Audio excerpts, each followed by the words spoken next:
Hello and welcome to the GZERO World Podcast. I'm Ian Bremmer, and this is usually where you can find extended versions of my interviews on public television. But today, I am bringing you something special, a conversation with former U.S. Treasury Secretary and renowned economist Larry Summers. After days of global turmoil not seen since the beginning of the pandemic, it is clear that President Trump's tariffs are taking quite a toll on the global economy, and they're spiking the collective blood pressure on Wall Street. But just how significant a moment is this? Are we just seeing some necessary pain before the gain, or are we at an economic turning point not seen since World War II? As Summers says in our interview, markets have spoken with a particular eloquence and force. And we also talk about why certain institutions, from law firms to universities, are finding it so difficult to speak up against President Trump. So let's get to it. Here's my conversation with Larry Summers.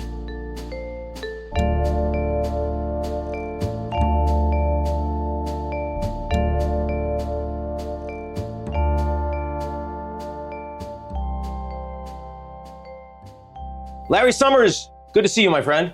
Good to be with you, Ian. So I always like finding out how irritated you are at any given time. I usually think there's at least a baseline that's always there. But like on a scale of 1 to 10 in response to the last few days of tariffs, tell me where you are. 11 or so. This is probably the worst, most consequential, self-inflicted wound in U.S. economic policy since the Second World War. Now, if this were turned around, if Trump, on the back of this in a couple of days, he says he wants to negotiate with everyone, now says that China actually wants to have a conversation, can't figure out how, would you be willing?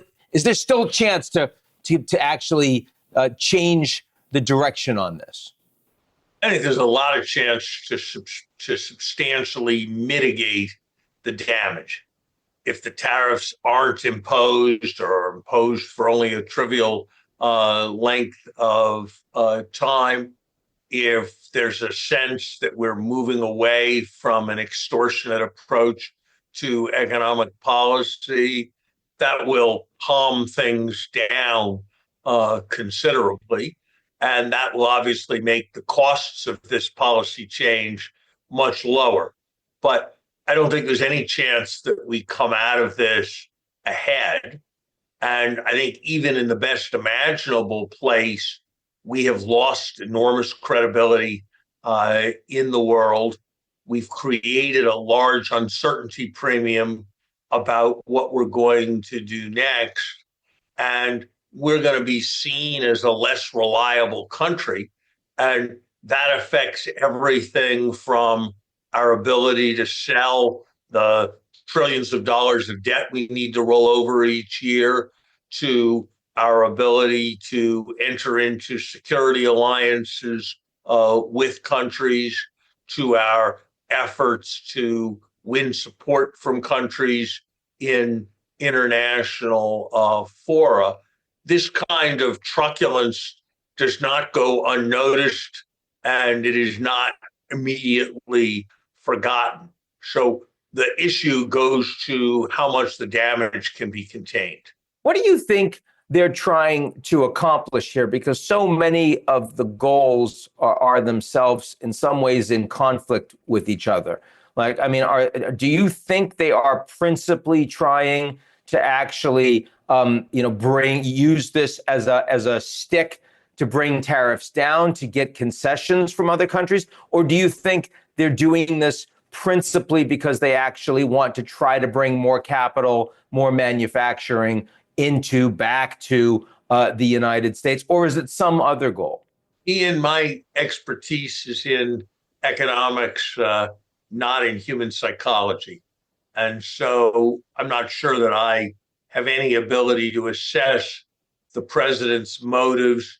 And I'm not sure the right way to think about this is to think about a theory of rational means towards desired ends rather than a more psychological theory that emphasized the desire to get attention and to wield power and to have supplicants.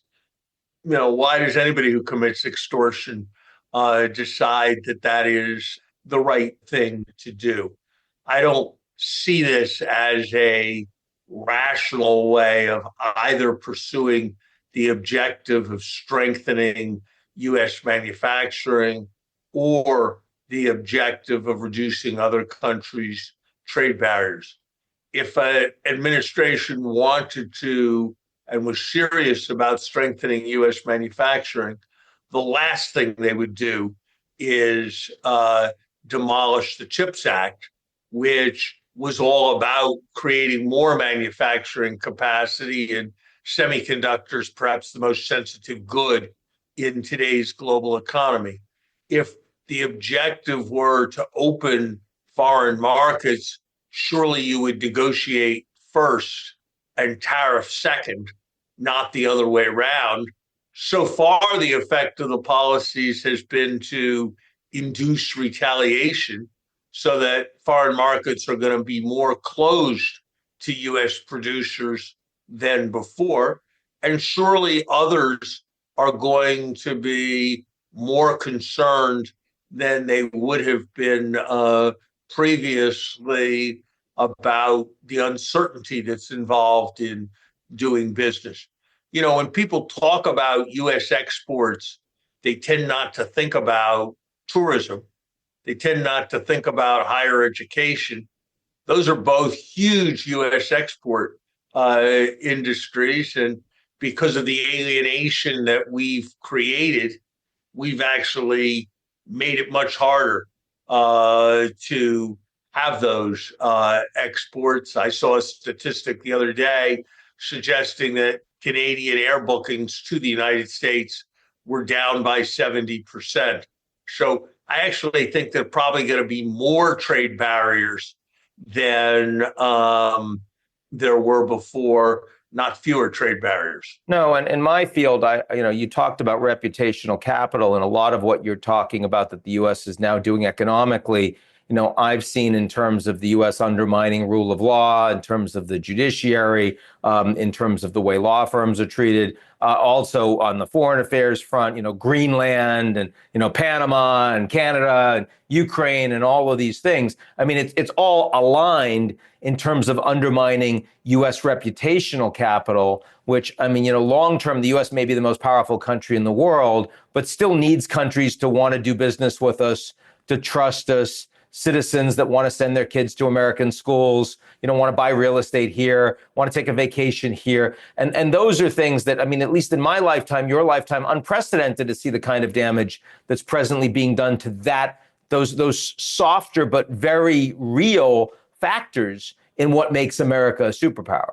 Here's the thing, Ian. They used to say that it takes a generation to grow a forest and an hour to burn it down. And U.S. credibility is not something we got suddenly. It's something that has been accumulated by actions that have been taken by a dozen presidents since the Second World War. And we've done some things better and some things worse. But for the most part, people trust the word of the President of the United States and regard the United States as having enduring values that drive the approach that it takes to the rest of the world. And all of that has now been brought into question. And so even if there are reversals on some specific issues, we're going to pay a price for this, whether it's who comes to the United States, whether it's selling debt, whether it's customers for our companies abroad, whether it's our ability to rally support. We're going to pay a price for all of this for a long time to come. I hope that price will be reduced because I hope we will find ways of pulling back from the more extreme positions that we have taken in recent days and weeks.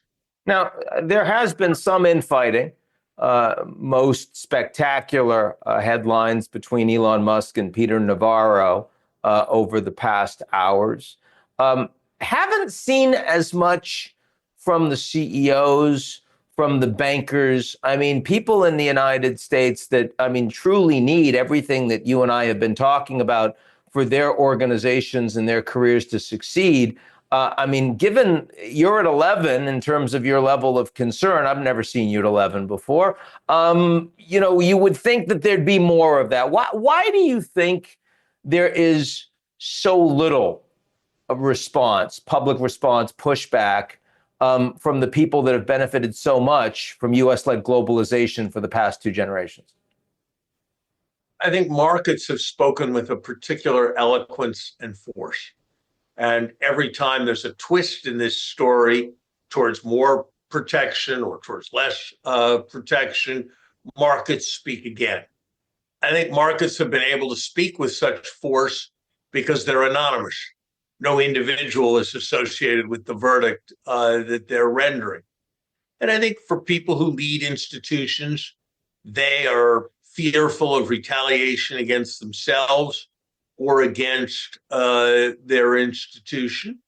And I think that people make a calculus of whether by engaging in strong external criticism, they're going to lose the ability to have more private access, which they think of as being valuable in terms of influence.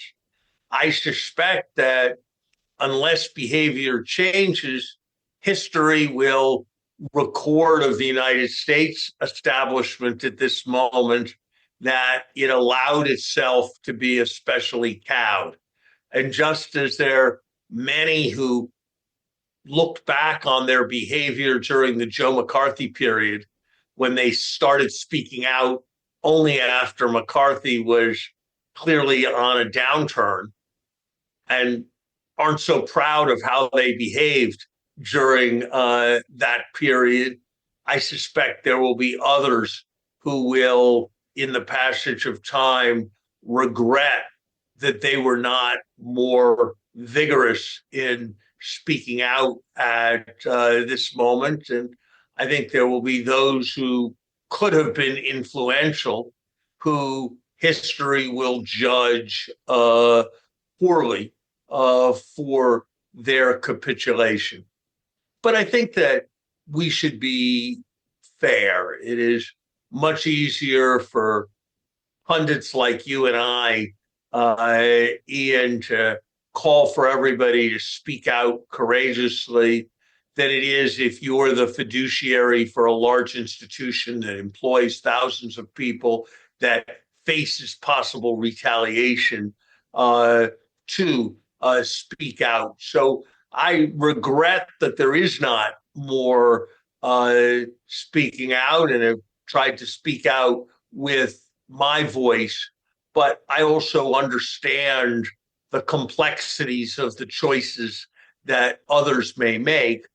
I have noticed that this week, after the market calamity, that there are rather more voices who are prepared to be heard. And I think it could be an irony of the current moment that economic incompetence is going to protect the United States from authoritarian overreach. That precisely because of the magnitude of the economic errors and the disillusionment that has been set in, some of the more extreme actions on the part of the administration to basically suspend rule of law are going to be more strongly resisted than they otherwise would have been. So, of course, in that regard, we need a bigger fuck up than what we've had so far. You can't just have a couple of days of market sort of churn and then they learn their lesson and they back off, because you really would need to see a crisis. And we're not yet in a crisis. We're not yet in a full-blown financial panic. On the other hand, there have only been 3 two-day periods in the post-war history of the United States when markets were as weak as they were on Thursday and Friday. So I think you've seen some pretty dramatic events, and those are going to be salutary. My fear is that if there is some respite in markets, the administration will see that as license to go back and touch the stove again. And so I would be surprised if markets have put in a bottom for this period. And I suspect there will be more lesson teaching. But look, Ian, I think that a ton depends upon what our fellow citizens and some of our fellow citizens with the biggest megaphones do. As you know, my view with respect to the place where I work is that if Harvard is not prepared to speak up with its and to resist with its $52 billion endowment, with all its prestige, with its extraordinary alumni network, it's hard to imagine who will be able to speak up. So I think universities and their leaderships have an enormous obligation at this moment. There's an idea, Ian, that has become quite fashionable in university communities. It started at the University of Chicago, the so-called Calvin principles. People use the term institutional neutrality to describe it. And it's a good idea as far as it goes. The Harvard University or Columbia University should not have an opinion on the Ukraine war. They should not have an opinion on the budget deficit. They should probably not have an opinion on Roe v. Wade. But they sure should have an opinion on creeping authoritarianism that represents a fundamental threat to the values on which universities are based. So I've been very disappointed at the fact that universities, who it seems to me in many ways are with the biggest stake in avoiding authoritarianism and with vast networks that on whose behalf they can speak, have been so silent through this period. And with limited threat. I mean, the amount of money we're talking about that, that Trump is in principle threatening withholding from them. I mean, it's not a rounding error, but it's hardly existential for these places. I mean, in fairness, it depends upon how long the funds are withheld. If the funds were to be withheld for 20 years, it would be a profound and if Trump is going to be in president for 20 years, then they have bigger problems, right, If Larry? the funds were to be withheld for 6 months, it is something that is very much like the kind of fluctuations that routinely take place in a portfolio, their endowment values. Right. So I think it is important to be very strong. I don't want anybody to misunderstand me. That the Trump administration is behaving like Don Corleone in The Godfather in trying to extort things from his adversaries should not blind anyone to the fact that if they're to win the arguments in the court of public opinion, if they're to have legitimacy, there's a lot that universities have to do to undo mistakes they've made with respect to anti-Semitism, with respect to identity politics, with respect to political favoritism in certain directions. So I think the right path for our universities is vigorous internal reform coupled with strong external resistance. It's well said, Larry. I mean, I think the point, and I see a lot of this also with the way that law firms are being treated in the U.S. right now.